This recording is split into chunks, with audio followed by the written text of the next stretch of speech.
All right. Well, you guys both jumped on at the same time, but yeah, we have Adrian Clark, the You may feel manager, like it's your time, and we have Brian but Norman it's Sr. on. What's going on, fellas? Oh, that's What's up, funny. What's OG? up? What's up? Doing all right over there? Yeah, I'm yeah, I'm doing cool. good. Hey, I'm doing yeah, good. How are you guys doing? I'm cool. We chilling, I'm cool. man. We chilling. So, I mean, look, let's I guess let's get into the internet believes you're being paid 15 times the amount. Any truth to that? And why does that not matter in this situation? OG, let me I do got. my I shit. already Look, know, bro. you I already already know. I ain't gonna say shit. I already know. Ness, man. I'm gonna say my piece and then I'm gonna let OG rock out. So, you know, yeah, there was an offer of $1.5 million. But you guys are thinking fight, man. We have to handle business before the fight. And I'll say this before I really get into my spill. You know, we don't, from a business standpoint, bringing the negotiations to social media and involving fans and people who really don't know shit about boxing inside the ring, but people that don't know about the business side of it.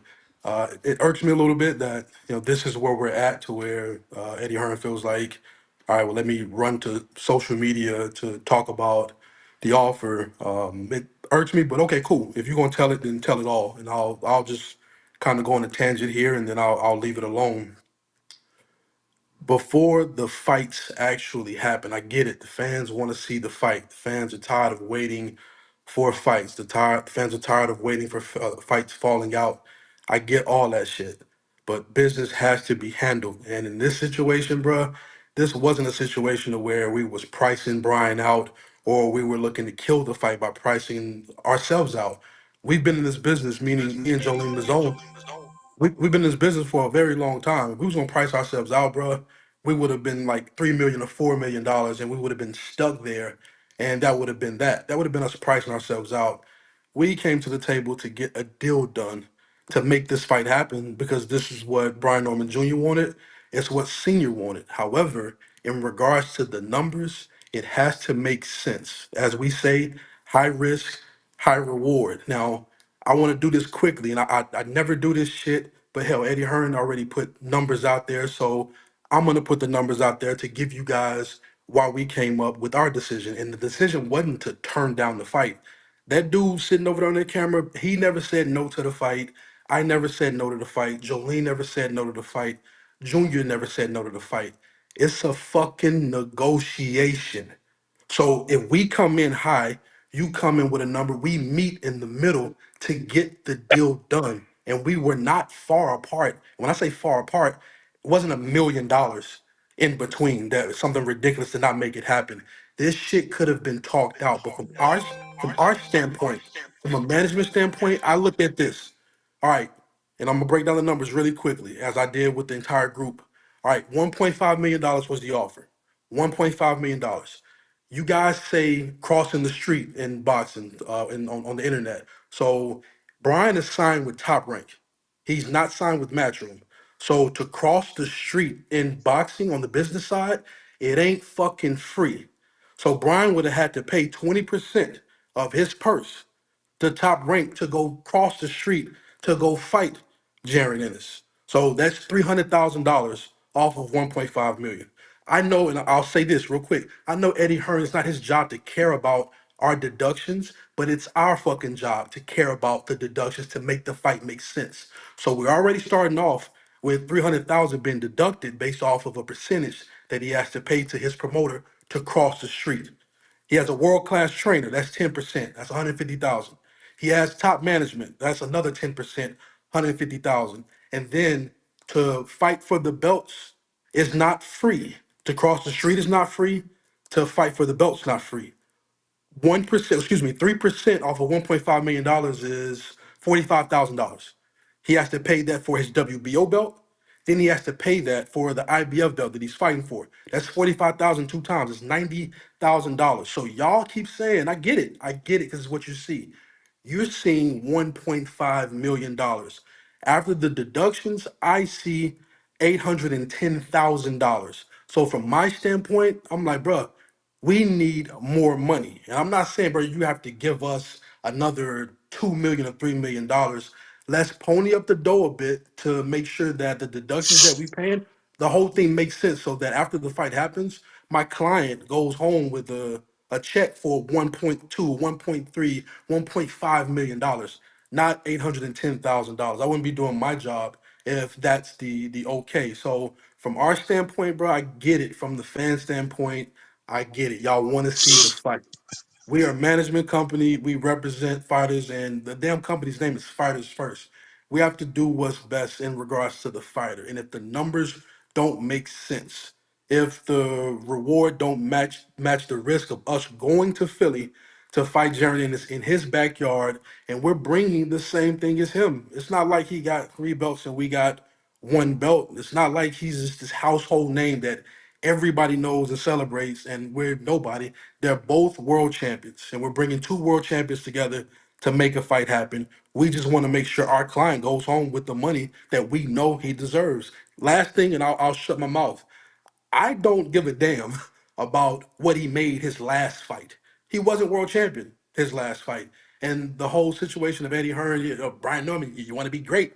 Bro, we heard that shit our last fight. You want to be great, you got to go take this dude's lunch. That's exactly what he did. So from a negotiation standpoint, I'm not trying to hear that shit about, oh, well, you want to be great, oh, well, you only made this last fight. He's a world champion now, just like Jaron Ennis, and therefore we want him to get paid like a world champion. So that's my spill, and we're still open to, as far as the fight happening, bro. Matchroom walked away. We didn't turn down shit. So if the fight's not happening, the fight ain't happening. Not because of the Norman team. It's because of Matchroom is walking away from the fight. So if they still want to come back and talk, bro, let's just make the fucking fight happen. His management is saying that we'll make the fight happen. His trainer and he's saying it will make the fight happen. Stop being stingy in regards to the bread. Let's make this shit happen, because we're not far apart. It's just whatever game they're playing, bro, is getting exhausting. I've never been in a negotiation that took 2 weeks to make a fucking fight happen. 2 weeks, and then we get to this point of nothing even happens, and we're not far apart on the money. It just doesn't make sense to me, bro. But if they are gonna go do whatever purse bid, Brian is gonna fight November 8th. And LG, I was gonna call you and make a joke about this shit. I see all the jokes and motherfuckers calling us stupid and shit like that. I hope they keep it up, because I already know that the young boy from Atlanta is getting even more and more pissed off, to where I hope he decapitates whoever it is he fucking fights on November 8th. So keep up the jokes, keep up the shit about him being a duck, shit, the quack, keep all that shit going. I hope it fuels a fire under y'all in Georgia, to where y'all decapitate whoever on November 8th. And then if Matchroom and Ennis team wants to come back to talk about this shit for next year, the fight can get done. We're not far apart in regards to the money. Let's fucking negotiate with each other instead of trying to do this shit through social media. I'm done. That's all I got to. Adrian, my counter is though, Eddie said that you told him you're not far apart, so he sent you 250,000. Then you said we're close. He sends you another 250,000, and then you guys say you're still not there. It's a lie. Bro, listen to me. And this is respect to him. I don't know the dude like that or whatever, but Eddie Hearn is the closest thing to a politician as ever. He's not even a part of the fucking negotiation, bro. It's like, bro, like, you're the decision maker over there, bro. Hop on the phone with the decision maker on our side to get this shit done. Like, stop going to the media talking about shit that did not happen the way that it didn't fucking happen. Let's actually talk to each other to get the deal done. Let's leave I understand we got to go through the lawyers for the contractual shit, but let's talk to get the deal done. This whole thing of, oh, we came back and off. Come on, man. Like, let's stop with the social media games, bro, and let's actually get a deal done to get this fight done. If y'all really want to fight against Brian Norman Jr., if not, like, stop with this social media shit, bro. Because it's like he talked about cap. What he said on camera was cap. I'm trying to get a deal you've done. you've been in the business, you've written books to help people become managers, and you're saying this is the longest you've ever been in a negotiation. This shit is stupid. I'm sorry, bro, and I hate to say so many cuss words, but it is. It doesn't. It's not this difficult to make fights happen, man. And anybody that's on the management side or the matchmaking promotional side, they know that it's not that difficult. What makes it difficult is someone pricing themselves out. If someone is saying, "Yo, we want an outrageous amount of money," then at that point, yeah, you ain't got shit. So it's a quick. They don't want to fight. It's bullshit. But in regards to this situation, where Brian Norman Sr. has been very fucking vocal about them wanting this fight. Junior even said that he wanted to fight. So it's just the point of the two sides getting together to make it happen. And bro, we're very transparent in regards to the management situation. There ain't nothing that we've talked about openly that Brian Norman Jr. or Senior don't know about in regards to the negotiation. So they know where we at. Matchroom knows where we're at. If they really wanted to get a fight done, this shit would be done. Let's just make the dollars make sense. It's Last really one. that simple. Last one. In terms of the deductions that you're seeking to ultimately get back into the purse for Brian Norman, are you looking for the whole six, or is it just one of those? Because it's belts and trainer make it and three, then management and promoter make it another three. So are we trying to cover all that, or Bro, does Eddie hey, just it's need to hey, hear that he need that 300 cleared and we can get this thing done? Because the purse bro, bid is what it's today. Bro, it's a negotiation. And honestly, everything that I laid out for y'all, those are numbers that we typically don't even lay out in regards to what goes on in negotiation. But clearly, he don't give a fuck about the respective negotiations. So shit, I'm gonna put it out there. This fight easily could have gotten done. I know I've gotten to know the guys sitting across from me on that camera, bro. If it would have been, and I'll be open with the numbers. Fuck it, let's negotiate. 1.3 1.4, bro, they would have been like, fuck it, run it. We taking the fight. I honestly would have been like, shit, if Senior would have heard 1.2, he would have been like, make the fucking fight happen. They didn't want to make this fight happen. That's what it boils down to, bro, because it could have gotten done. If I'm lying, the dude over Again, there tell you straight up his cap. with your experience in this game from a managerial standpoint, was this a publicity stunt?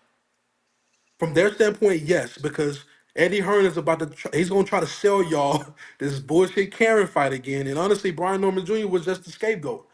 Like they needed an excuse. Okay, we're gonna try to make this fight happen. But he said he sent out a contract to Barrios.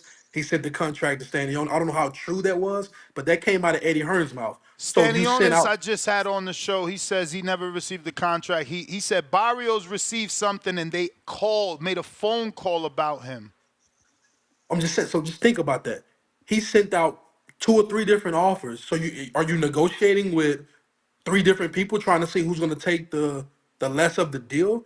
They did this shit to compensate for the bullshit y'all about to see with Boost and Karen. If they do fight, I don't know if he's going to move up or whatever, but it's a publicity stunt on their part, bro. We already had a fight set up. If we was going to look to get out the shit, I'd have been like, bro, like Jolene, let them know we already got a November 8th fight scheduled.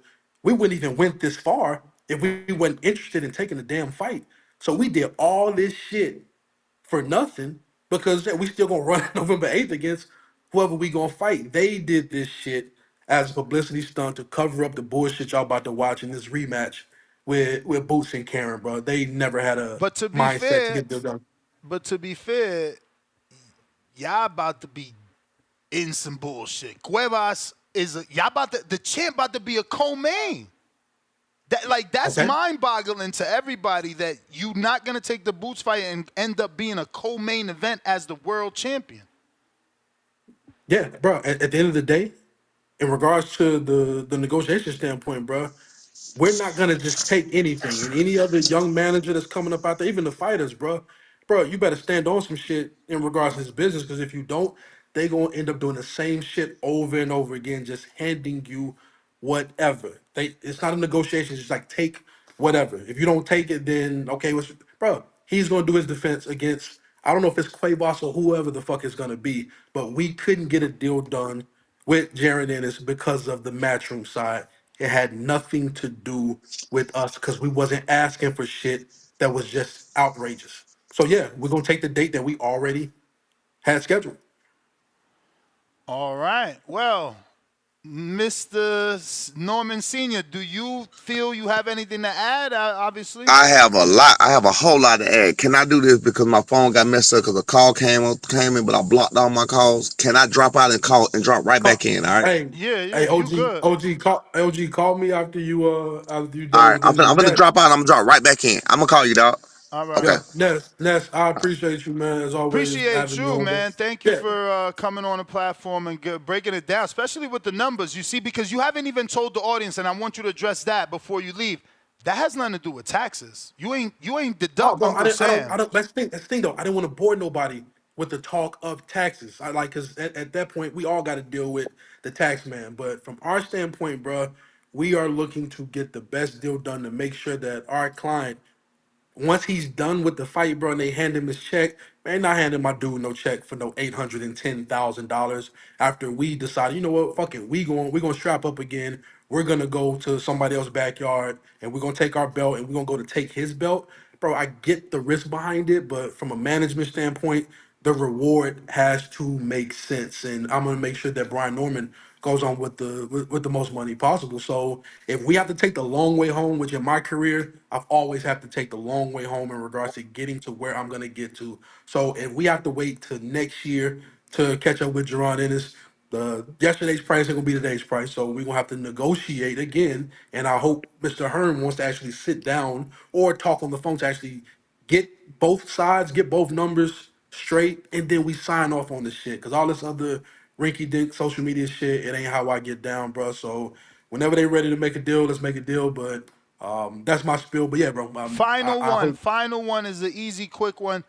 Again, in all your years, you've never had a negotiation this tough. Not this never. long. You've answered this long, but this difficult.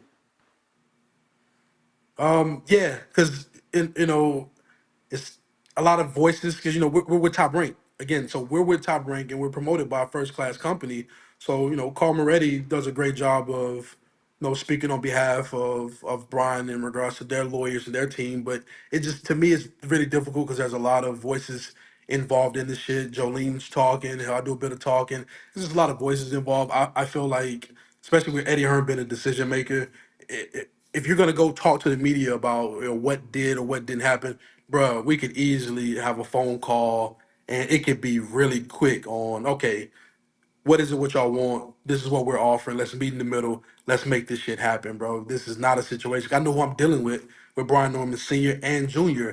I'm not about to turn down something that I know is going to be beneficial or lucrative for them. But at the end of the day, I'm not encouraging my client, knowing that he got to pay taxes on probably 1.5 to go home with $810,000 at the end of the night. I'm not recommending that shit because in regards to what I created with protect yourself at all times and fighters first, like that ain't what the companies are built up for. So we would be stupid to just accept that when we know that we can get more money for Brian Norman Jr. So yeah. All right, Adrian. Well, thank you so much. If you want to give out your social media, and we're going to go ahead and continue with Brian Norman Sr. Man, nah, y'all leave me the fuck alone. I've been seeing hey OG, that OG, they don't fuck with me now. I thought it was you that didn't fuck with. Now all of a sudden I'm unfit. I'm dumb in the motherfucker. Like, Don't worry bro, about why it. I y'all got him. I got him. yeah. I got him. I But yeah, got him. bro. Hey, call me after you done, yo. Hey, I appreciate y'all making me not the only motherfucker trying to fucking shed light. I'm the only motherfucker out here doing the footwork, so I appreciate y'all doing that. I appreciate the transparency. Thank you, sir. I'm gonna All take it. good, I'm gonna OG. take it. I'm gonna take it from here because I'm gonna cook every goddamn bite. I'm All ready. right, bro. All right.